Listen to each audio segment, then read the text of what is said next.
Ang kakaibang kwento ni Valentina Vasilyev, pinakamaraming anak ng isang ina. Kamusta? Ako si Jovan FPV, at ngayong araw, tayo'y mag-uusap tungkol sa isa sa mga pinakakakaibang kwento sa kasaysayan ng tao, ang kwento ni Valentina Vasilyev, ang babae na may pinakamaraming anak ayon sa kasaysayan. Tara, simulan natin. Si Valentina Vasilyev ay isang simpleng magsasaka mula sa Rusya noong 18 na siglo. Siya ang may-ari ng Guinness World Record para sa pinakamaraming anak na isinilang ng isang ina.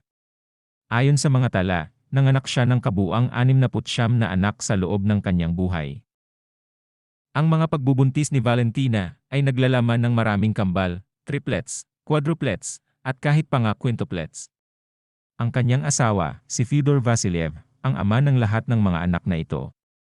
Ngunit may mga pag-aalinlangan at pagsususpetsa sa kredibilidad ng mga tala ng mga pangyayari noong panahong iyon. Mahirap kasing patunayan ang mga detalyeng ganyan kaluma, at baka hindi ganap na tumpak ang mga record mula sa panahong iyon. Gayunpaman, ang kwento ni Valentina Vasilyev ay nananatiling isa sa mga kahangahangang kwento ng pagiging tao at biolohiya. Nakakapukaw isip talaga kung paano niya ito nagawa, di ba? Ang dami ng mga anak ay tiyak na nagbigay ng malaking hamon sa kanyang buhay.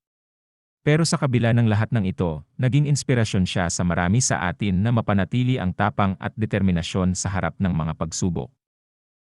Napapaisip tayo, ano kaya ang naging buhay ni Valentina Vasilyev? Paano niya inalagaan at pinalakihang maayos ang kanyang mga anak sa kabila ng kanyang mga paghihirap?